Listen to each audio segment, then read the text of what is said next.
사사기 4장. 에훗이 죽으니 이스라엘 자손이 또 여호와의 목전에 악을 행하매 여호와께서 하솔에서 통치하는 가나안 왕 야빈의 손에 그들을 파하셨으니 그의 군대 장관은 하루셋 학고임에 거주하는 시스라요. 야빈 왕은 철 병거 900대가 있어 20년 동안 이스라엘 자손을 심히 학대했으므로 이스라엘 자손이 여호와께 부르짖었더라. 그때 라피도세 아내 여선지자 드보라가 이스라엘의 사사가 되었는데 그는 에브라임 산지 라마와 베델 사이의 드보라의 종려나무 아래에 거주하였고 이스라엘 자손은 그에게 나아가 재판을 받더라. 드보라가 사람을 보내어 아비노함의 아들 바락을 납달리 게데스에게서 불러다가 그에게 이르되 이스라엘의 하나님 여호와께서 이같이 명령하지 아니하셨느냐. 너는 납달리 자손과 스불론 자손 10,000명을 거느리고 다볼산으로 가라. 내가 야빈의 군대 장관 시스라와 그의 병거들과 그의 무리를 기손강으로 이끌어 내게 이르게 하고 그를 내 손에 넘겨주리라 하셨느니라. 바락이 그에게 이르되 만일 당신이 나와 함께 가면 내가 가려니와 만일 당신이 나와 함께 가지 아니하면 나도 같이 아니하겠노라 하니 이르되 내가 반드시 너와 함께 가리라. 그러나 네가 이번에 가는 길에서는 영광을 얻지 못하리니 이는 여호와께서 시스라를 여인의 손에 파실 것임이니라 하고 드보라가 일어나 바락과 함께 게데스로 가니라. 바락이 스불론과 납달리를 게데스로 부르니 10,000명이 그를 따라 올라가고 드보라도 그와 함께 올라가니라. 모세의 장인 호밥의 자손 중 겐사람 헤벨이 자기 족속을 떠나 게데스에게 가까운 사이나님 상수리 나무 곁에 이르러 장막을 쳤더라. 아비노함의 아들 바락이 다볼산에 오른 것을 사람들이 시스라에게 알림해 시스라가 모든 병거 곧 철병거 900대와 자기와 함께 있는 모든 백성을 하루셋 학고임에서부터 기손강으로 모은지라. 드보라가 바락에게 이르되 일어나라. 이는 여호와께서 시스라를 내 손에 넘겨주신 날이라. 여호와께서 너의 앞서 나가지 아니하시느냐 하는지라. 이에 바락이 10,000명을 거느리고 다볼산에서 내려가니 여호와께서 바락 앞에서 시스라와 그의 모든 병거와 그의 온 군대를 칼날로 혼란에 빠지게 하심에 시스라가 병거에서 내려 걸어서 도망한지라. 바락이 그의 병거들과 군대를 추격하여 하루셋 학고임에 이르니 시스라의 온 군대가 다 칼에 엎드러졌고 한 사람도 남은 자가 없더라.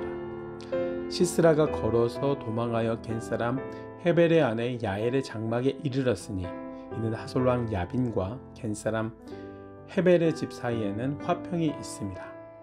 야엘이 나가 시스라를 영접하며 그에게 말하되 나의 주여 들어오소서. 내게로 들어오시고 두려워하지 마소서 하매 그가 그 장막에 들어가니 야엘이 이불로 그를 덮으니라. 시스라가 그에게 말하되 청하노니 내게 물을 조금 마시게 하라. 내가 목이 마르다 하매 우유 부대를 열어 그에게 마시게 하고 그를 덮으니 그가 또 이르되 장막문에 섰다가 만일 사람이 와서 네게 묻기를 여기 어떤 사람이 있느냐 하거든 너는 없다 하라 하고 그가 깊이 잠드니 헤벨의 아내 야엘이 장막 말뚝을 가지고 손에 방망이를 들고 그에게로 가만히 가서 말뚝을 그의 관자 놀이에 박음해 말뚝이 꿰뚫고 땅에 박히니 그가 기절하여 죽으니라. 바락이 시스라를 추격할 때에 야엘이 나가서 그를 맞아 그에게 이르되 오라 네가 찾는 그 사람을 내가 네게 보이리라 하매 바락이 그에게 들어가 보니 시스라가 엎드러져 죽었고 말뚝이 그의 관자 놀이에 박혔더라.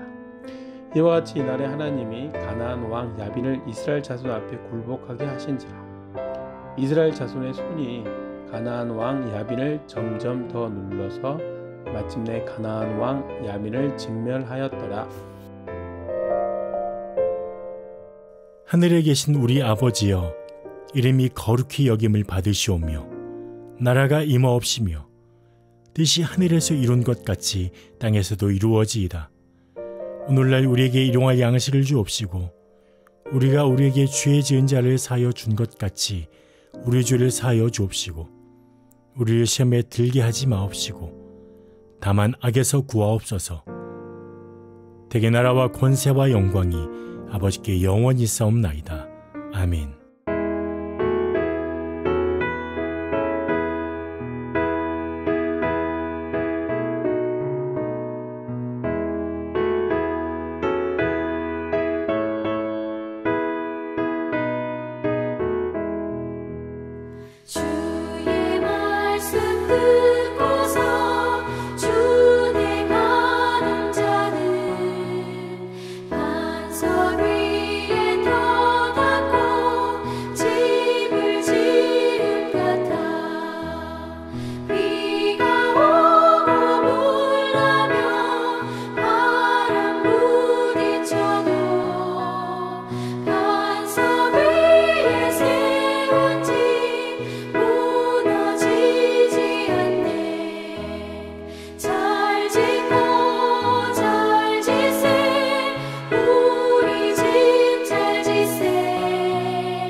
이 새벽 함께 살펴볼 하나님 말씀은 요한복음 2장 1절에서 12절까지 말씀입니다.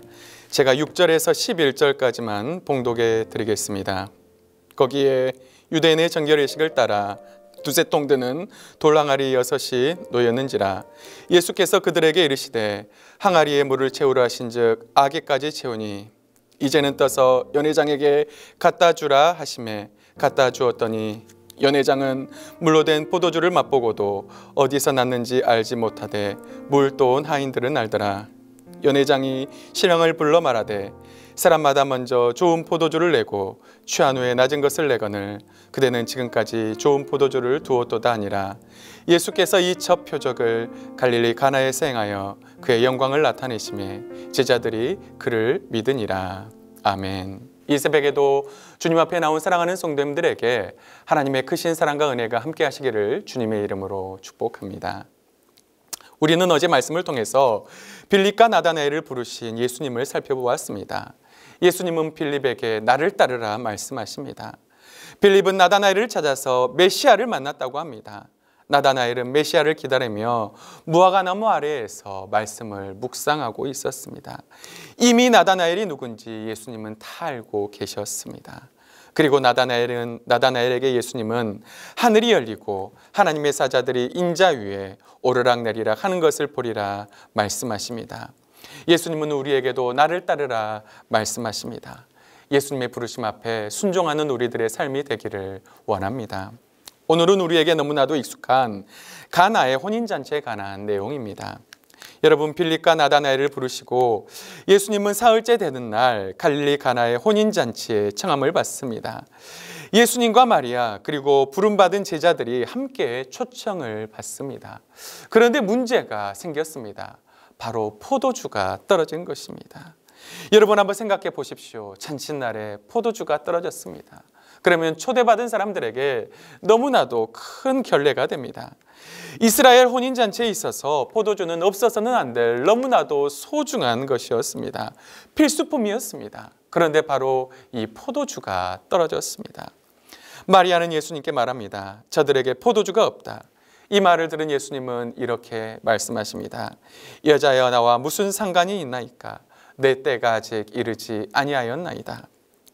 여기서 예수님이 말씀하신 내 때는 메시아의 영광을 나타낼 때입니다. 메시아의 영광. 하나님의 아들 메시아로서 놀라운 기적과 표적을 행할 때를 말씀합니다. 그런데 예수님이 마리아에게 여자여 나와 무슨 상관이 있나이까 말씀하신 것은 한국 풍속으로는 다소 무례한 표현처럼 들립니다. 그러나 이것은 무례한 말이 아닙니다. 여자여는 헬라어로는 귀나이라고 하는 그런 단어입니다.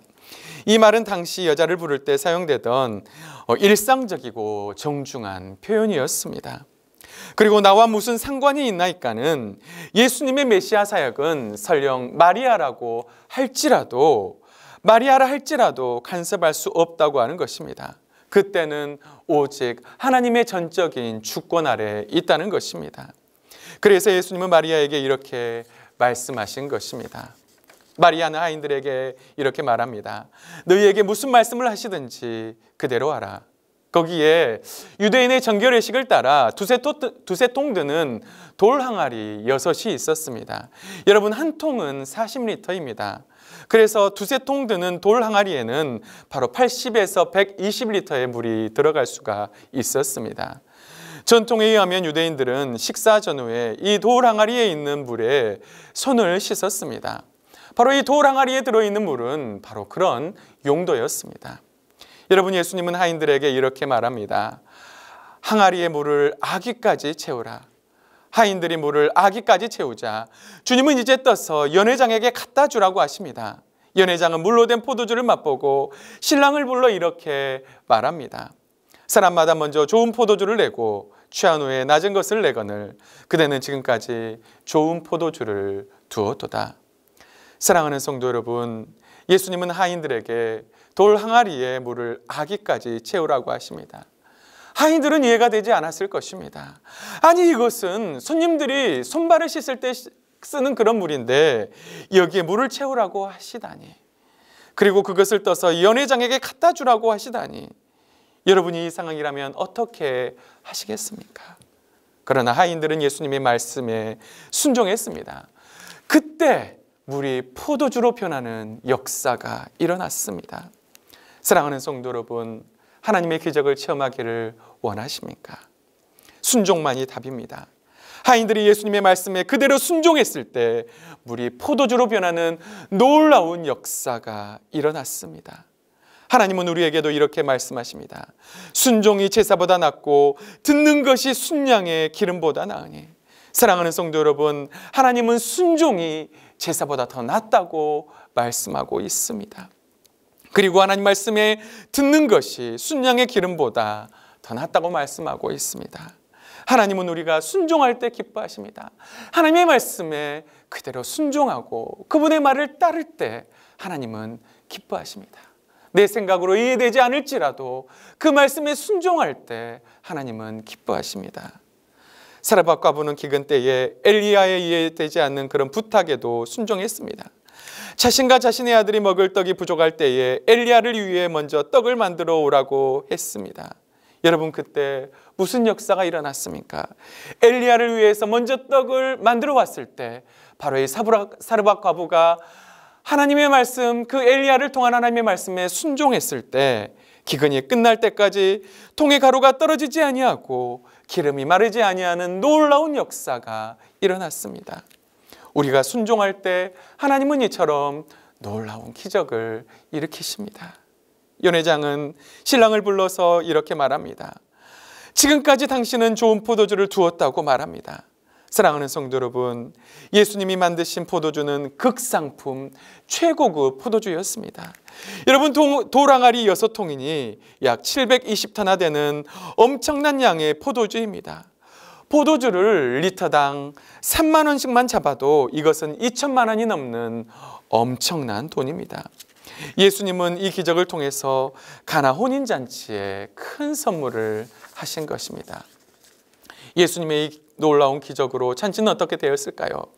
하인들에게 민폐가 될 수 있었던 잔치는 기쁨의 잔치로 변화되었습니다. 잔치의 기쁨이 충만했을 것입니다. 사랑하는 성도 여러분, 우리도 순종할 때 이런 하나님의 놀라운 기적을 체험할 수가 있습니다. 여러분의 삶에도 순종으로 이런 하나님의 놀라운 기적을 체험할 수 있기를 주님의 이름으로 축복합니다. 예수님은 성도님들의 인생을 슬픔에서 기쁨으로 변화시킬 수 있는 천지전능하신 분이십니다. 여러분의 인생을 변화시킬 수 있는 천지전능한 하나님이십니다. 마치 물이 포도주로 변하듯 우리의 인생을 완전히 변화시킬 수 있는 천지전능하신 하나님이십니다. 여러분, 예수님은 2차 표적을 갈릴리 가나에서 행하셨습니다. 그리고 그분의 영광을 나타내셨습니다. 그리고 제자들은 이 예수님이 정말 하나님의 아들 메시아라고 하는 것을 그때부터 믿게 되었습니다. 확실하게 믿게 되었습니다. 사랑하는 성도 여러분, 예수님은 이 땅에 오신 하나님의 아들이시요 메시아가 되십니다. 전지전능하신 하나님이십니다. 물로 포도주를 만드실 뿐만 아니라 죽은 자를 살릴 수 있는 바로 그 능력의 하나님이십니다.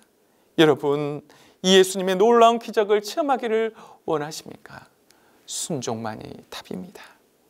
예수님께서 물로 포도주를 만드신 기적을 행하셨던 것처럼 주님은 여러분의 인생에 놀라운 기적을 행하실 수 있습니다. 그 주님은 지금 여러분 안에 계십니다. 순종했던 하인들과 같이, 바로 사르밧 과부와 같이 주님의 말씀에 순종하여 하나님의 놀라운 기적을 체험할 수 있는 사랑하는 모든 성도님들 될 수 있기를 주님의 이름으로 축복합니다. 다 같이 기도하겠습니다. 살아계신 하나님 아버지, 감사합니다. 하나님, 하인들이 이해되지 않는 예수님의 말씀에 순종했을 때 물이 포도주로 변하는 놀라운 기적이 일어났습니다. 하나님, 우리의 삶에도 순종하여 놀라운 기적을 체험할 수 있도록 인도하여 주시옵소서. 하나님 말씀에 온전히 순종하여 나의 삶에 물이 포도주로 변하는 놀라운 기적을 체험하는 우리의 삶이 되기를 원합니다. 하나님, 우리에게 더욱더 순종할 수 있도록 힘을 주시고, 하나님 말씀은 하나님께서 우리에게 말씀하실 때 그 말씀을 그대로 순종할 수 있는 우리의 삶이 될 수 있도록 인도하여 주시옵소서. 우리의 머리로 이해되지 않는다 할지라도 그 말씀에 그대로 순종하는 올 한 해의 삶이 되기를 원합니다. 하나님 붙들어 주시옵소서. 그렇게 순종하는 삶을 살게 할 줄 믿사옵고 감사드리며 예수님의 이름으로 간절히 기도하옵나이다. 아멘.